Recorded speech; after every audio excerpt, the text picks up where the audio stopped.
Good afternoon, folks. Thank you for joining us for the first of our 201 sessions inside of our Greater Reliability 101 and 201 webinar series. Today, we've got one of our physical and cybersecurity analysts, Mr. Jonathan Espinoza, here to discuss security patch management. But before we get started, we've got just a couple of things to go over. First, as always, what you can see up on your screen right now is our antitrust admonition. I will spare you listening to me read the entire thing, but remind you that if you have any questions, to please contact Texas RE's General Counsel. As I mentioned, this is part of a series, and here up on this calendar, you can see the sessions that have already occurred. Recordings and presentation materials are posted on our training page, and the sessions that have yet to occur. We've got one today, one tomorrow. We are closed Wednesday, so if you've got a friend's webinar that you can crash in for that day, we don't want you going without. But we'll be starting up again strong on the 24th, and it will be all gas, no breaks for the rest of the month, leading into our talks with Texas RE on the 26th and 27th. And if you leave today's session thinking, man, I wish that I knew more about SIP, good news. On August 28th, Texas RE will be holding our cyber and physical security workshop. So registration for that is open now. In-person seating is limited, so if you'd like to attend in person, make sure you get registered for that ASAP. Now, while we are doing all of these wonderful things, our colleagues in other regions are also holding outreach of their own. NERC is still holding their GADS wind and solar template and application training through July. On June 27th, MRO will be holding their regional summer assessment webinar. And then on July 16th through the 18th, CERC will be holding their physical security workshop, which does include a very limited capacity in-person training activity where you go do a walk down on some facilities, which sounds great, but again, very limited. So do get signed up for that if you want to attend. As I mentioned to those of you who got here early, we will be using Slido today. We've got some questions that we'll be asking you. And then if you have any questions of your own, the place to do it is slido.com. Enter the code TXRE or scan the QR code on the lower right-hand corner of your screen, and you will be all set to participate. And while y'all are getting signed into that, I will at last stop talking and turn it over to our presenter, Mr. Jonathan Espinoza. John, take it away. Thank you for the introduction, Thad. All right, let's get started. Next slide, please. During this presentation, I will be discussing SIP 7-6 Requirement 2, which covers security patch management. I will be covering each of the different parts of the SIP 7 Requirement 2 individually and discuss some of the things to consider when implementing the standard. We will also be looking at an example ticket that includes information covering the different parts. Lastly, we will discuss some of the cybersecurity resources available. But first, let's take a moment to discuss why we are here. Next slide. The why.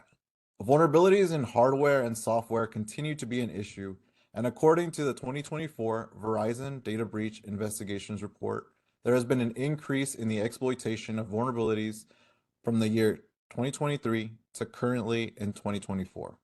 While this trend can be explained by the number of organizations that were impacted by the recent MOVEit vulnerability, vulnerabilities in hardware and software continue to introduce risks to organizations. A notable example is a recent zero-day vulnerability from a network vendor. This vulnerability impacts cyber assets that perform electronic access control. If exploited, the vulnerability would provide attackers with access to sensitive information, and in some specific cases, it could also allow the attacker to move throughout your network and gain administrator privileges. We are now past the point where this is a trend and is becoming a monthly reality. Some notable recent examples that underscore this point include MOVEit, Log4j, and SolarWinds. Next slide. So how are things looking from the SIP side?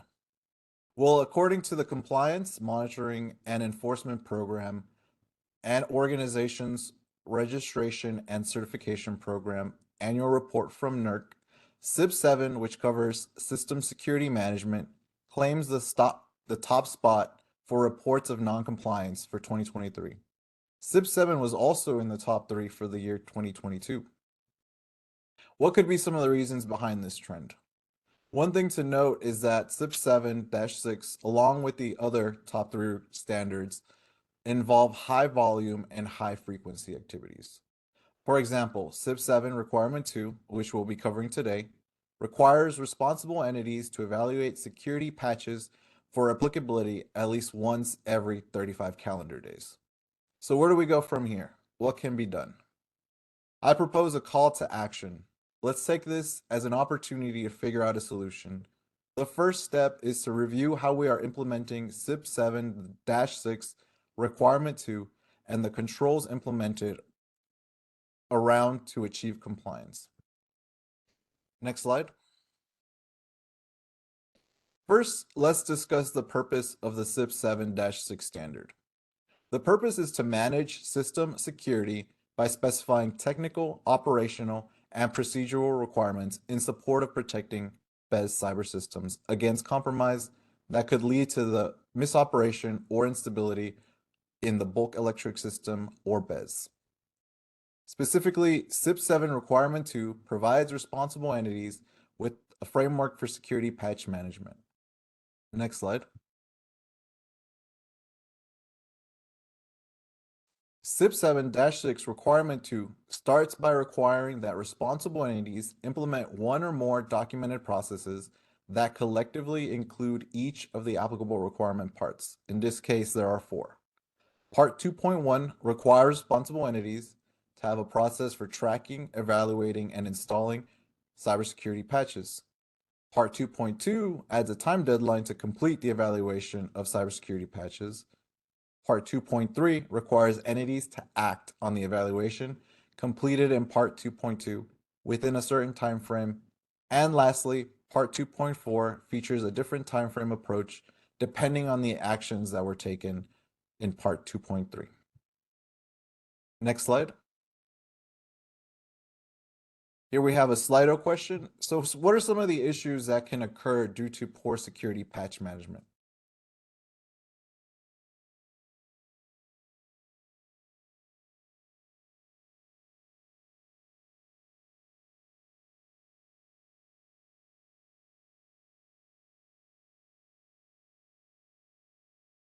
Correct. Some of your cyber assets could have out-of-date software installed on them.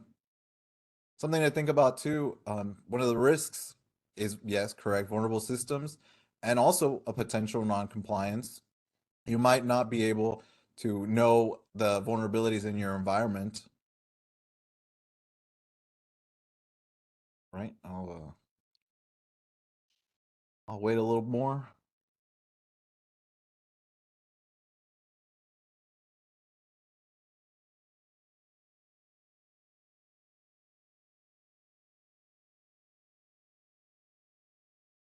Compromise, correct. As we saw in an earlier slide, that's one of the vectors used to compromise environments is vulnerabilities. Thank you. I think we've covered it. Next slide.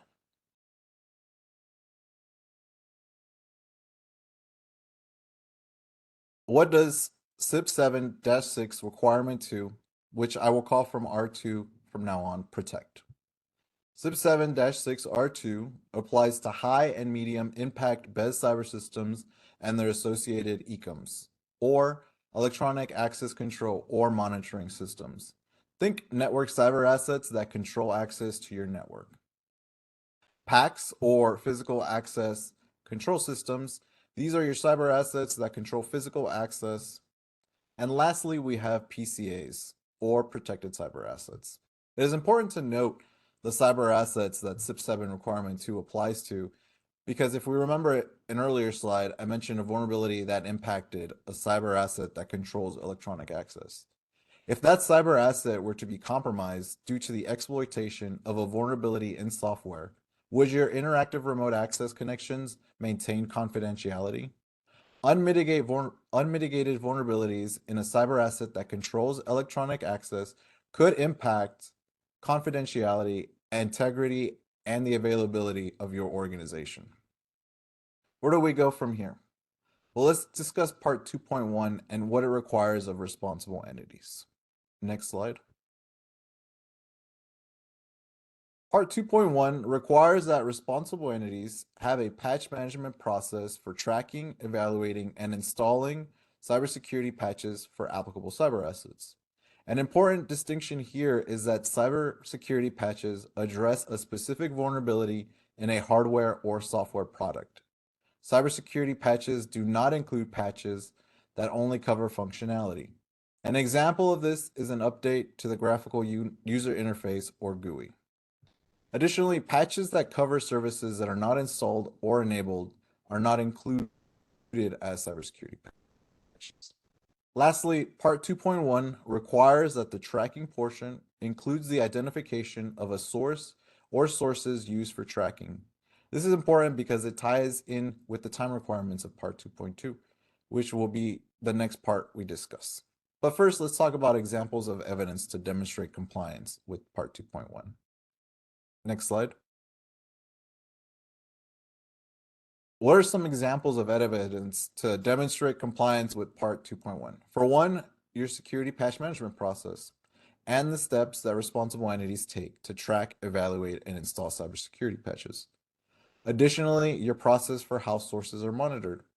Does the responsible entity monitor sources on an individual cyber asset basis or on a best cyber system basis? Next slide. Things to consider when you are implementing CIP 7-6 R2. Does your process language include detailed instructions?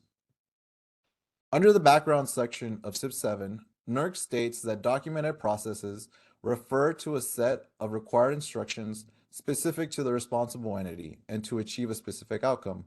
This is important because not having that set of required instructions can lead to a variety of different methods used to complete the requirement objectives.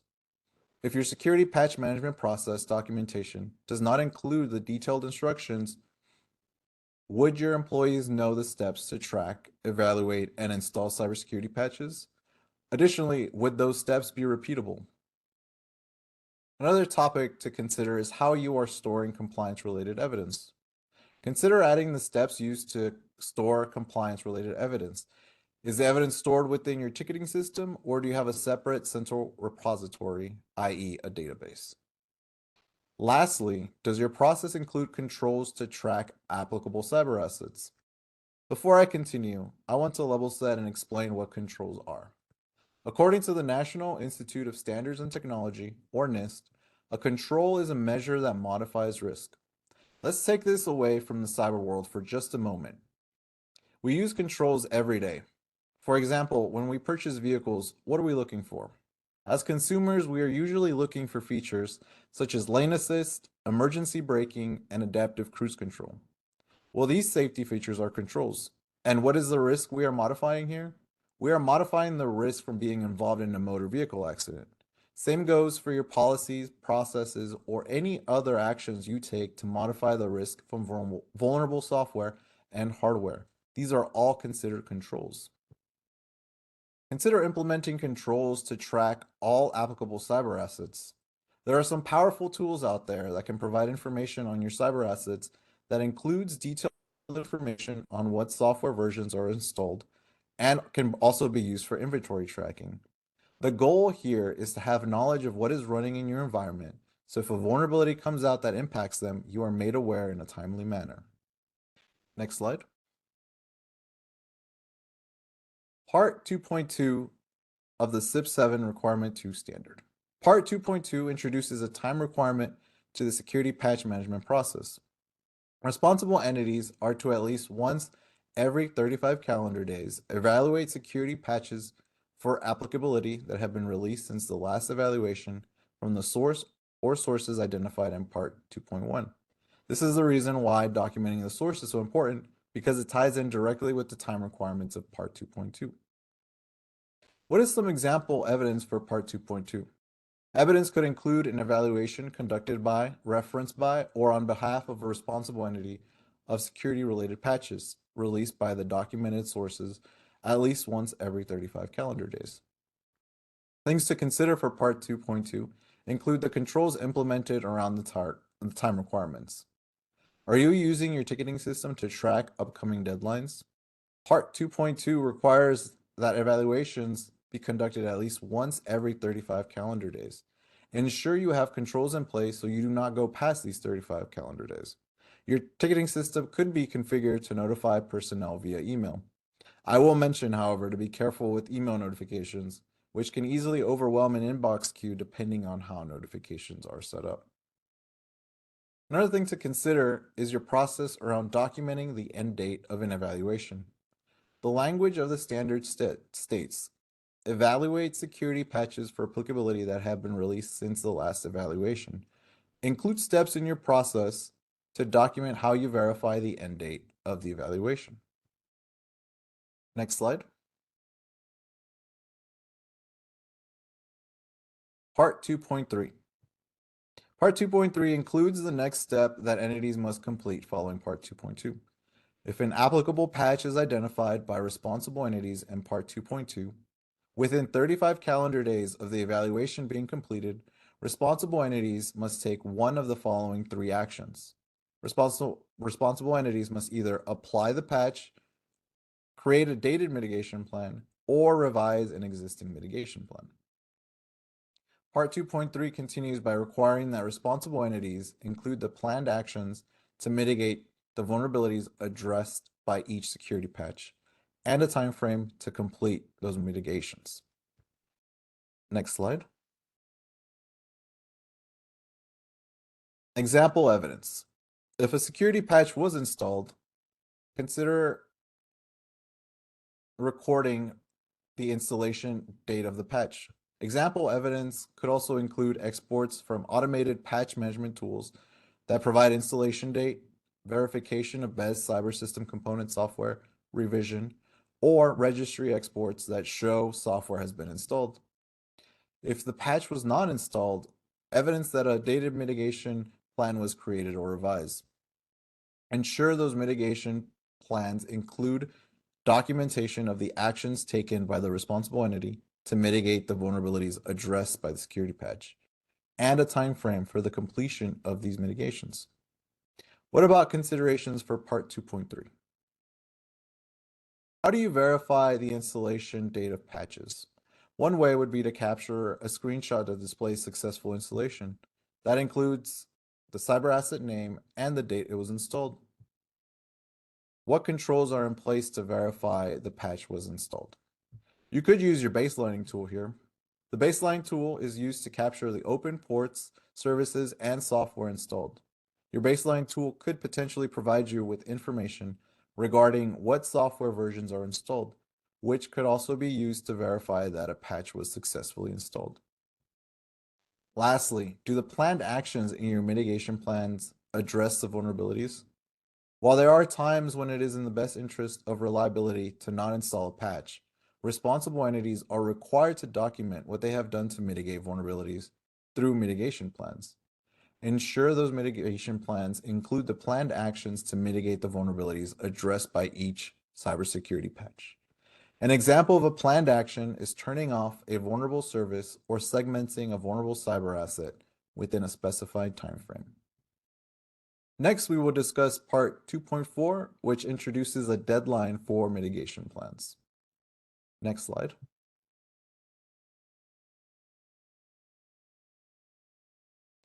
Part 2.4 requires responsible entities to implement each mitigation plan that was created or revised in Part 2.3, and requires that responsible entities implement their mitigation plans within the timeframe specified in those mitigation plans, unless those mitigation plans are revised or extended. An important thing to note is that the revision or extension must be approved by the SIP senior manager or their delegate. Next slide. Examples of evidence for Part 2.4 include the records that demonstrate mitigation plans were implemented within the date specified in the created or revised mitigation plan. In the case of revisions or extensions, evidence that demonstrates those revisions or extensions were approved by the SIP senior manager or their delegate. Next slide. Things to consider for Part 2.4. What are your controls around deadlines? The standard requires responsible entities to implement mitigation plans within the timeframe specified in the mitigation plan. Have controls in place so you do not miss those deadlines. Additionally, does your process include steps to capture implementation evidence of mitigation plans? Once a mitigation plan is implemented, have evidence that demonstrates that the mitigation steps were completed. And lastly, in the case of extended or revised mitigation plans, does your process include the steps that ensures that they are approved by the SIP senior manager or their delegate? Next slide. What are some tools that can help achieve compliance with SIP 7-6 R2? I've already mentioned some of them in this talk.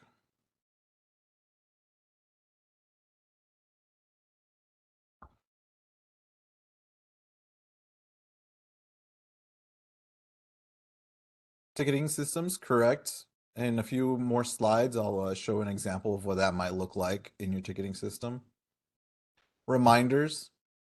Yes, you could set up email reminders, but again, depending on how many employees you have assigned to these standards, they could be overwhelmed easily because there's several different standards that require things to be completed within a specific timeline. Baselining tools, correct. These are powerful tools that can show you what ports are open, what services are running, and the versions of software installed.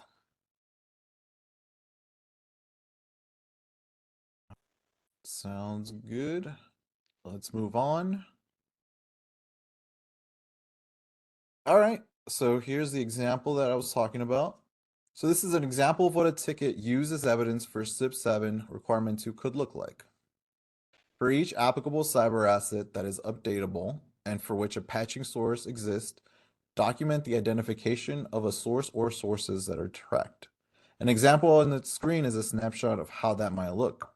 To start off, we will need to understand if the list of sources is monitored on a BES cyber system basis or an individual cyber asset basis. Here we see they are being monitored on an individual cyber asset basis, with 5 cyber assets that this operation system applies to. For part 2.2, if an applicable cybersecurity patch is released, think about it including its release date and when the patch was evaluated. On the right side, we see that a patch was released on 5/8/2024 and evaluated on 5/18. Remember to complete this evaluation within 35 calendar days of the last evaluation. Let's continue on to see the actions taken related to part 2.3.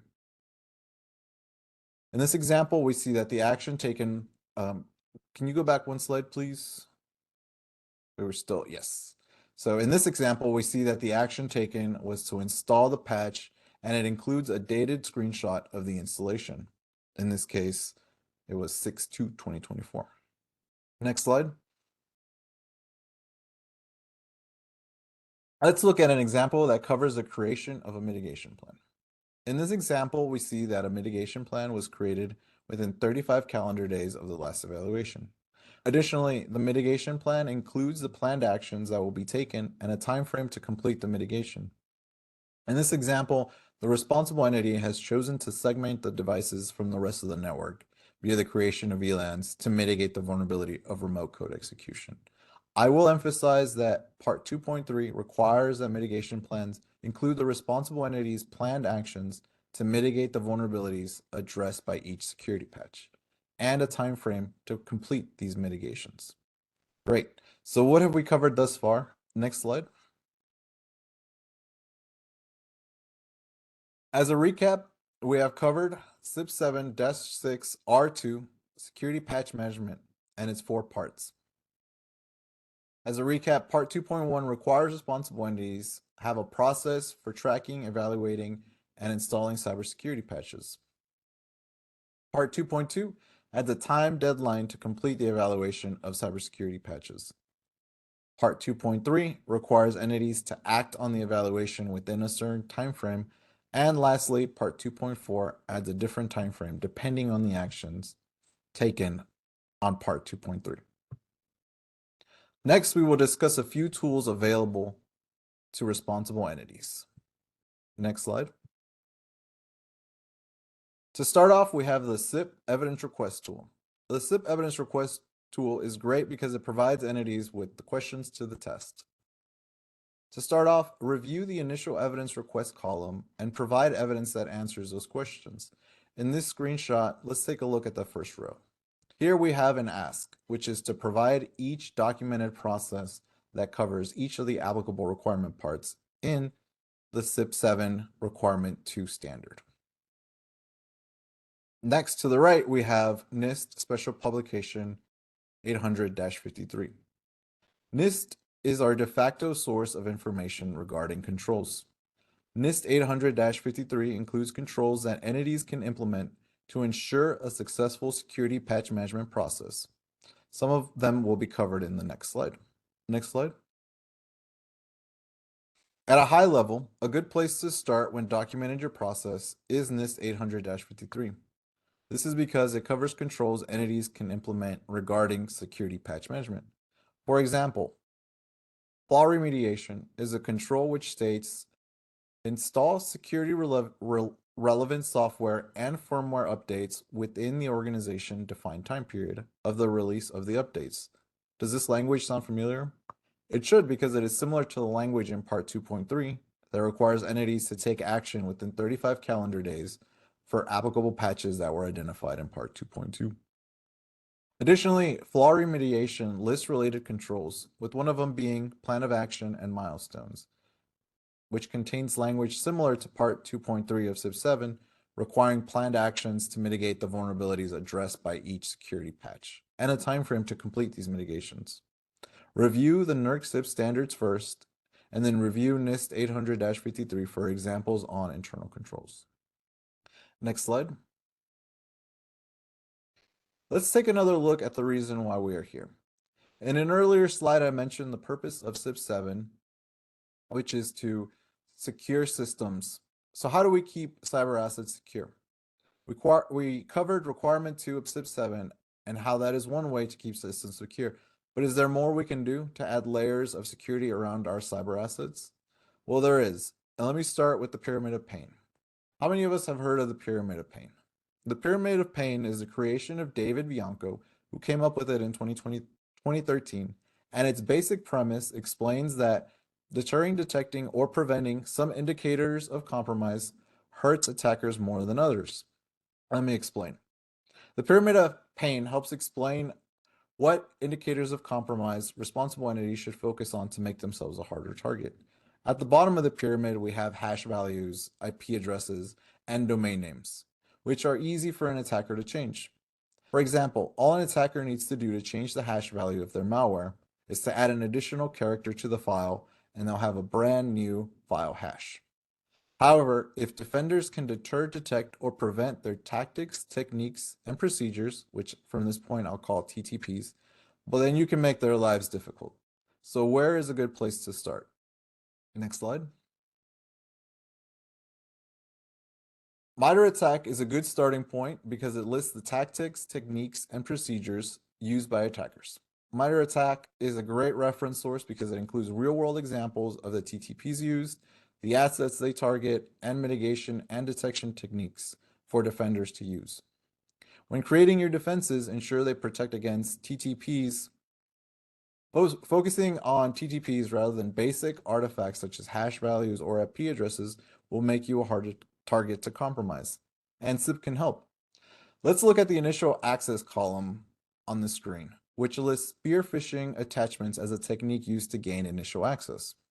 One of the mitigations listed by MITRE for this technique is user training, and it states that users can be trained to identify social engineering techniques and spear phishing emails. CIP 4-6 Requirement 1, Part 1.1 covers this control and requires that responsible entities perform security awareness and that it be completed at least once each calendar quarter. Consider implementing training that helps employees identify social engineering techniques and spear phishing emails. Consider going beyond the standard and perform training more frequently. Repetition will help your employees recognize those spear phishing emails and improve your organization's security posture. Thank you. Next slide.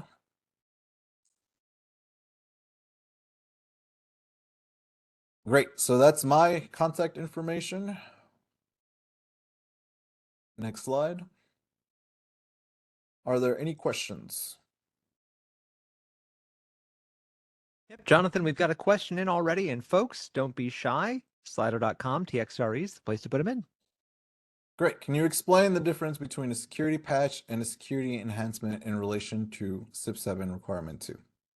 All right. If we go back to an earlier slide, a cybersecurity patch addresses. Can we go back to, I believe it was part 2.1?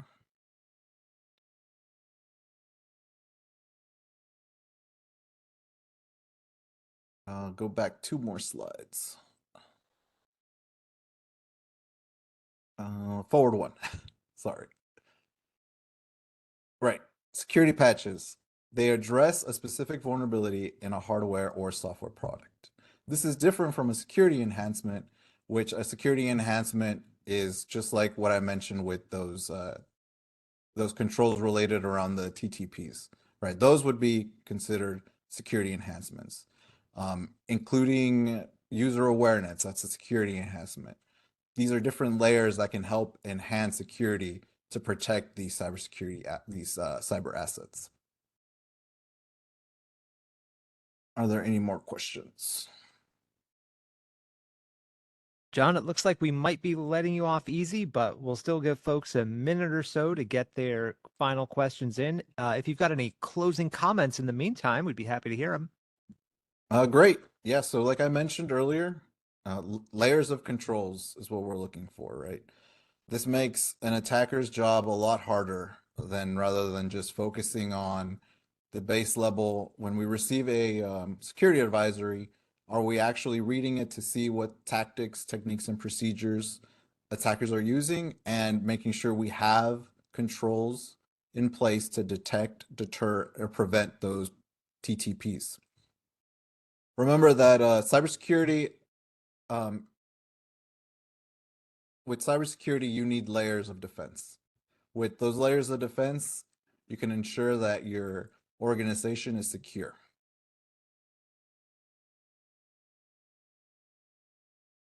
All right. Well, John, Did anything else come in? I think this is our fault. We've got so many webinars that people just think, oh, that's a question next time. So, folks, thanks for joining us today. Jonathan, thank you for a very educational outreach experience.